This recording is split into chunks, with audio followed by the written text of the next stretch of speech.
Hay hombres que nacen para construir mundos y hombres que nacen para verlos arder.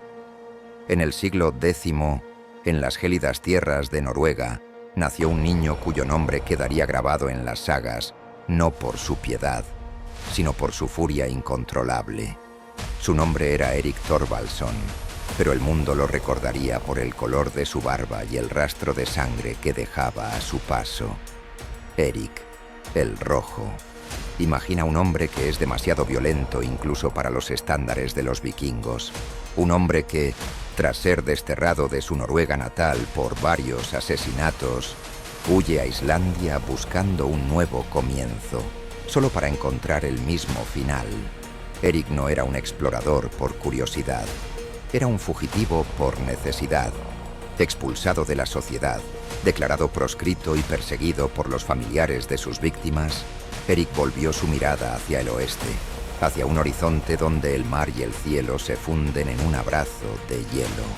Hoy vamos a contar la historia de la estafa más grande de la era vikinga, la historia de cómo un hombre desesperado engañó a cientos de familias para que lo siguieran al lugar más hostil del planeta, dándole un nombre que era, en sí mismo, una sentencia de muerte. Groenlandia, la Tierra Verde. Todo comienza en el año 982. Erik se encuentra en un barco pequeño, con apenas unos pocos sirvientes y su familia, navegando hacia lo desconocido. Ha sido sentenciado al menor destierro, 3 años de exilio fuera de Islandia. Detrás de él quedan las hogueras de las granjas que incendió. Delante, solo el rugido del Atlántico Norte. Pero Erik sabía algo que los demás ignoraban. Décadas atrás, un navegante llamado Gunnbjörn había avistado unas rocas al oeste. Erik no buscaba una isla. Buscaba un trono donde nadie pudiera decirle a quién matar. Tras días de navegar entre icebergs que crujían como huesos rotos, la niebla se disipó. Ante él no apareció una pradera esmeralda, sino una muralla de glaciares infinitos, picos de granito que arañaban el cielo y un silencio tan profundo que resultaba aterrador. Durante 3 años, Erik exploró esa costa de pesadilla. Aprendió a leer el lenguaje de los fiordos, a cazar focas para no morir de hambre y a refugiarse del viento que puede congelar la sangre en segundos. Pero Erik era un estratega. Sabía que, para gobernar, necesitaba súbditos, y sabía que nadie en su sano juicio lo seguiría a un desierto de hielo si le decía la verdad. Cuando sus 3 años de exilio terminaron, Erik regresó a Islandia. Pero no volvió como un criminal arrepentido. Volvió con el porte de un rey y una historia que vender. En las salas de banquetes, mientras el hidromiel corría y el fuego crepitaba, Erik empezó a tejer su red. Habló de una tierra de abundancia, de praderas infinitas donde el ganado podía pastar todo el año, de ríos repletos de salmones y de una costa bendecida por el sol. La llamó Granland, Groenlandia, un nombre diseñado por un genio del marketing para atraer a granjeros desesperados que sufrían el hambre de los inviernos islandeses. Les prometió libertad, les prometió tierras y, sobre todo, les prometió un nuevo comienzo bajo su mando. Fue la mayor migración de la época. En el año 985, una flota de 25 barcos partió hacia el oeste. Cientos de hombres, mujeres y niños, llevando consigo sus caballos, sus ovejas y sus sueños, confiando sus vidas a un hombre que ya había matado por menos de 1 hectárea de tierra. No sabían que estaban navegando hacia una trampa de hielo. No sabían que el paraíso de Erik era un infierno vestido de blanco donde la supervivencia se mediría en cada caloría y en cada trozo de grasa de ballena. El viaje mismo fue un presagio del desastre. De los 25 barcos, solo 14 lograron llegar. Los demás fueron tragados por las tormentas o tuvieron que dar la vuelta, con las tripulaciones maldiciendo el nombre del hombre rojo. Pero para los que llegaron, la realidad les golpeó en el rostro con la fuerza de un glaciar. Allí estaba Erik, esperándolos en la orilla de un fiordo frío, con su barba roja encendida por el sol de medianoche, listo para ser el dueño y señor de un reino de sombras.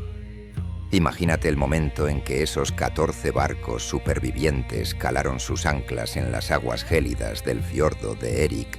Las familias desembarcaron, esperando ver las llanuras verdes que les habían prometido.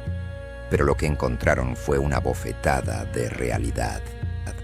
Sí, había pequeñas franjas de hierba junto al agua, pero detrás de ellas se alzaban montañas de piedra desnuda y el muro blanco e interminable del glaciar continental. No había árboles para construir casas, no había campos de trigo, solo había roca, musgo y un frío que parecía devorar la esperanza, pero ya no había vuelta atrás. Con sus barcos dañados y el invierno acechando, los colonos tuvieron que aceptar el trato de Erik. Erik el Rojo se estableció en Brattahlid. No eligió el lugar por su belleza, sino por su posición estratégica. Desde su granja, dominaba la entrada del fiordo. Él era quien repartía las tierras. Él era quien decidía quién prosperaba y quién moría de hambre. El criminal que había sido expulsado de la sociedad, ahora era el Jarl, el juez y el verdugo de un nuevo mundo. En Groenlandia, la ley no era el Althing de Islandia. La ley era la voluntad de Erik. La supervivencia en este infierno verde se convirtió en una guerra diaria. Como no había madera, tuvieron que aprender a construir casas con bloques de turba y piedra, muros de 2 metros de espesor, para mantener el calor dentro. El aire en sus hogares siempre olía a humo de grasa de foca, a lana húmeda y a cuerpos hacinados. Pero el mayor desafío era el hambre. El ganado que trajeron desde Islandia, vacas y ovejas, apenas podía sobrevivir. En lugar de pan, los colonos tenían que comer carne de foca, de morsa y de ballena. El orujo de los huesos de foca se convirtió en su harina. La leche de sus ovejas era un lujo. Para conseguir madera y hierro, tenían que cazar morsas en el norte extremo, en el peligroso canal de Davis, para intercambiar sus colmillos de marfil por suministros europeos. Era una economía de sangre y marfil. Cada objeto de metal, cada clavo de un barco, cada viga de madera era pagado con la vida de hombres que morían en barcos de cuero, enfrentándose a gigantes del mar. Y en el centro de todo, Erik observaba. Su barba roja se volvía canosa, pero su mirada seguía siendo la de un depredador. Mantenía a los colonos unidos mediante el miedo y la necesidad. Sabía que si uno fallaba, todos morían.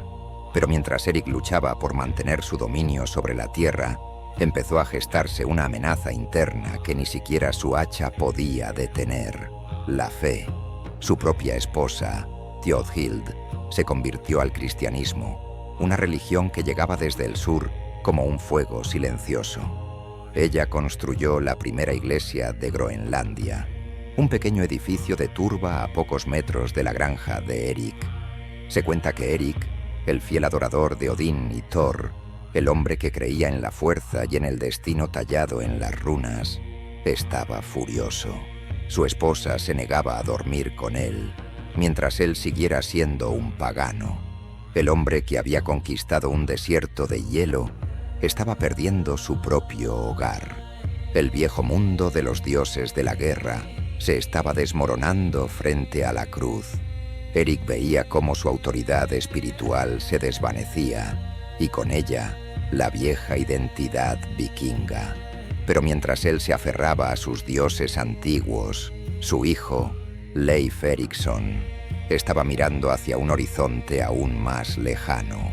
Erik pensaba que Groenlandia era el final del mundo. No sabía que solo era el puente hacia algo mucho más vasto.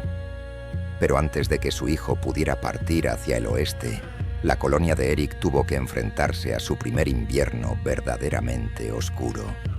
Un invierno donde los suministros no llegaron, donde el hielo no se derritió en primavera y donde los colonos empezaron a preguntarse si las mentiras de Erik el Rojo no los habían conducido, finalmente, a una tumba común bajo la nieve.